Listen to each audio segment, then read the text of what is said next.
जय श्री जगन्नाथ। काली ग्रहण लगुच आपण माने समस्ते जानिचंती।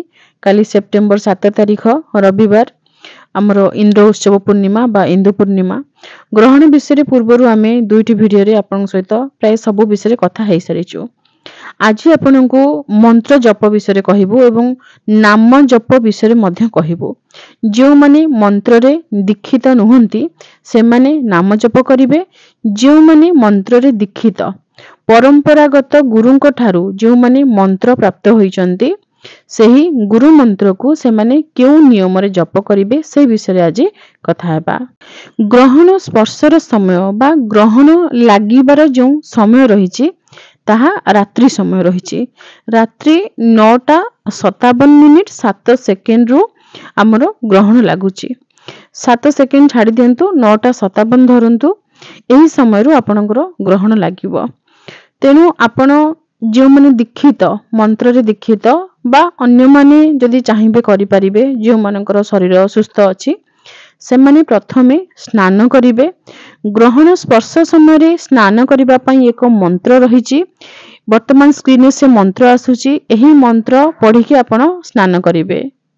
ठीक राति 9:57 रे स्नान करि सारिबा परे आपणकर जप वस्त्र परिधान करिकी जेमिति आपण मंत्र जप करंती जो विधि रे करंती से विधि मध्ये हम आपण को कहि सारिछु। वीडियो माध्यम रे सब किछि देखै सारिछु बुझै सारिछु। से विधि रे आपण जप करिबा पई बसिबे। जप आपण सेतिकी समय करिवे जेते समय ग्रहण लागी रहिबो। ग्रहण सर्वमुख्य हेबार समय बा ग्रहण छाड़ीबार जो समय रहिछि ताहा रात्रि 1:26 32 सेकेंड रहिछि।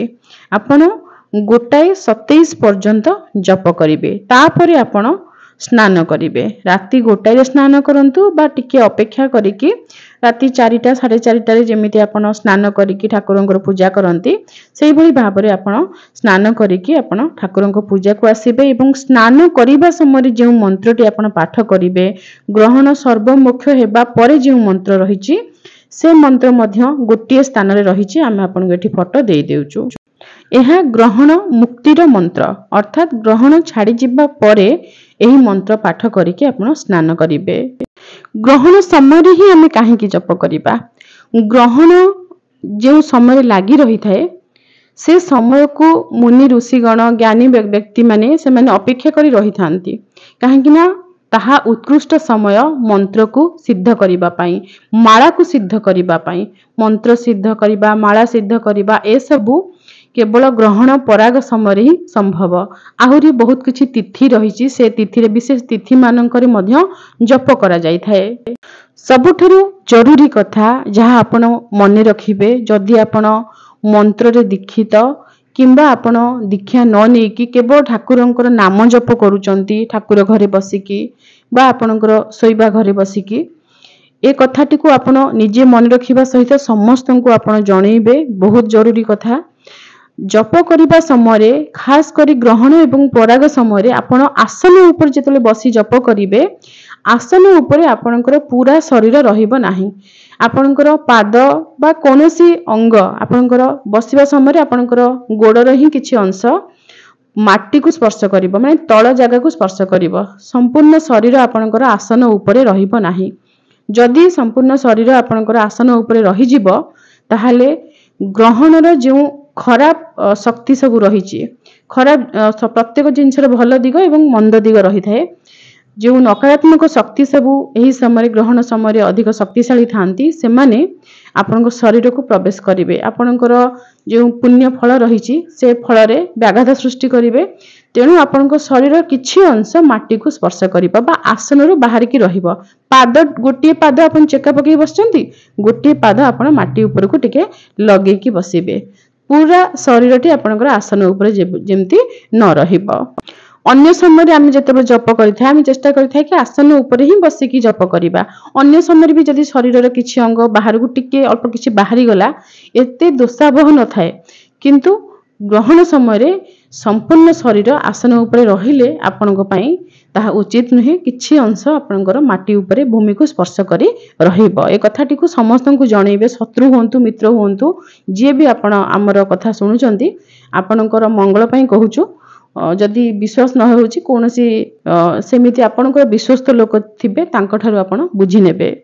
ग्रहण समय जो माने सोई रहिबे जेते सबु नकारात्मक शक्ति अछंती ग्रहण समय जो नकारात्मक शक्तिंकर प्रभाव अधिक रही थाए से माने सोई रहिथिबा व्यक्तिंक शरीर रे बा तांकर मस्तिष्क उपरे प्रभाव पकई थांती।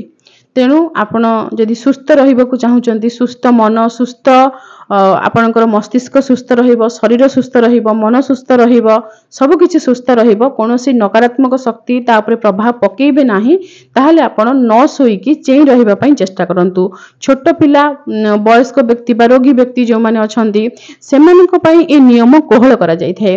गर्भवती महिला तांकू कष्ट लागिले मध्य पिठी पटे तकिया देईकी कोଳରେ गोटिए नडिया कता लागि थाउ बा कता छडा हेई थाउ ए प्रश्न थिला आपनकर गोटे नडिया रखी कोଳରେ बसी रहिबे निजर कोळे जो आपनकर गर्भरे जो संतान अछंती ना तांको पई आपनको बसिबाकू पड़िबो तकिया देकी पछपटे आउजिकी बसी रहिबे। ग्रहण लागिबा समय रे आपण स्नान करी मंत्र जप करिवे से समय रे आपण पूरा मुंड धोइबा पई यदि चाहू नाहंती ताहाले आपण निज केशर अग्रभागटी को धोई देबे। जेमिति जणे ब्राह्मण तांकर शिखा धौत करिथांती पूजा करिबा पूर्वरु ठीक सेहि भली भाबरे महिला मानकर लंबा केश तेणु प्रत्येक दिन आमको मंत्र जप करिवार थाए। तेणु आमे कोन करू चुट्टीर अग्रभाग बा चुट्टीर अधा अंश आमे धोई देई थाउ एवं मथा जेउठी आमे सिंदूर लगाउचे से जगह रे मध्य टिके पानी ढाल देई थाउ जहा द्वारा आम मुंड संपूर्ण भाबरे धोइबा बोली कुहा जीव। जर फर हेले आमे ए भली भाबरे उपाय करथाउ नचेत प्रत्येक दिन मुंड धोई के आमे स्नान करू जेहेतु हमको प्रत्येक दिन जप करिबा थाए। तेणु आपण ग्रहण लागिबा समय से भली भाबरे केशर अग्रभाग एवं मथारे अल्प टिके पानी ढालिके आपण गाधेई पड़िबे छिंची हेई पड़िबे पानी मथा उपरे तापरे आपण ग्रहण सर्वमुख्य हेबा परे मुंड धोईकी गोमय लगेईकी आपण स्नान करिवे मंत्र सहित। जो माने मंत्र रे दीक्षित से माने मंत्र जप करिवे अन्य माने जो माने दीक्षित नुहंती से माने ठाकुरकर जे कोनसी नाम जप करि परिबे जो नाम आपनकु प्रिय आपनकु महादेवंकर शिव नामटी प्रिय तो आपण खाली बसिबे शिव शिव शिव शिव शिव शिव शिव ये सब स्वर रे माने आमे बोलुछु हमकु एमती बोलिबाकू भल लागे आमे भी बेले बेले महादेवंकर एमती शिव शिव ना जप करथाउ भल लागे हमकु तो आपन को जेमिति भल लागे आपण स्वर रे गाई परन नचते खाली शिव शिव शिव एमती कहि परंती नचते आपण प्रभु श्रीमन नारायण को भल पांती तेणु प्रभु को ना नारायण नारायण नारायण ए भली भाबरे आपण जप करि परिबे नचेत आपण स्वर रे भी गाइबे आमे सब स्वर रे गाई के हमकु भल लागे काम करबा समय रे आमे एमती गाई थाउ बहुत थर कना आमे जो मंत्र रे दीक्षा ग्रहण करिछु दीक्षित जो मंत्र रे से मंत्र सब बेले आमे गाई परिबु नाही तेणु नाम मंत्र श्रीमन नारायण नारायण नारायण श्रीमन नारायण नारायण नारायण ये सब काम चलथिबो एमिति नाम जप चलथिबो तो एई भली भाबरे आपण नाम जप करि परिबे। दिन 12:57 ठारू हमर पाक त्याग हेई सारिबा परे आपण कोनोसी भात डालमा आपणकर भजा ए सब रोषेई करिसंती से सब बळी पड़िछि से सब खाद्य आ खाइबे नाही। बहुत लोकंकर एई कथा मन भीतर रही थाए कि पाक त्याग परे आमे रोषेई सिना करिबा नाही किंतु रोषेई करी कि आमे रखी देइथिबा पूरी मटर आलू तरकारी कर रखी देइथिबा आमे पाक त्याग परे राति रे खाइ कि सोइबा किंतु से सब पाक द्रव्य जहा कि पाक करा जाइछि रंधन करा जाइछि मसला पड़िछि सेथिरे से खाद्य सब खिया जीव नाही केवल सुखिला खाद्य आपण मुड़ी चोबई परिबे से दिन तो पूर्णिमा तो चूड़ा रखिथिबे चूड़ा चकड़ी परिबे चूड़ा धोइबे सेथिरे गुड़ पकेइबे बा मिश्री गुंड पकेइबे कदली पकेइले नडिया कोरा पकेइले ताकू चकटिकी आपण खाइ परिबे। गोटी राति रे अन्न ग्रहण न करिबा प्रत्येक दिन आपनक पई बहुत भल जदि आपनक देह बहुत खराब रहूची आपण राति रे खाइबा छाडी दियंतु सूर्यास्त परे आ खांतु नाही केवल जल पीकी रहिबे जदि आपनकू अधिक भोक लागला काकुड़ी चोबी खाइ देबे अन्य किछि खाइबे नाही देखिबे आपनक देह धीरे धीरे सुस्थ होई जिवो देह को राति रे कोनोस प्रकार खाद्यर आवश्यकता न थाए जदि आवश्यक न थाए आमे खाद्य खाइ थाए से खाद्य पेट रे पड़ीकी सड़ी थाए जहा द्वारा खराब गंध हुए जो वायु आपन शरीर जाए खराब गंध होई थाए काहेकि ना सड़ा खाद्य पचा सड़ा खाद्य पेट भितरे रही थाए तेणु गोटे राति व्यस्त हेबे नाही, केमिति कटिଯିବ आपण जानि भी पारिबे नाही। ग्रहण परे आपण केउ काम केउ समय रे करिवे से विषय रे हम गोटे वीडियो शेयर करिछु। जदि आपनको किसी प्रश्न थाए ताहले आपण से वीडियोटी देखि नेबे, आपनको आपनको प्रश्न रे उत्तर मिलि जिवो। आशा करूछु ए वीडियो आपनको पई सहायकारी होइथिबो। पुणी आसीबु नुवा वीडियो नेकी आज पई रहूछु। जय श्री जगन्नाथ।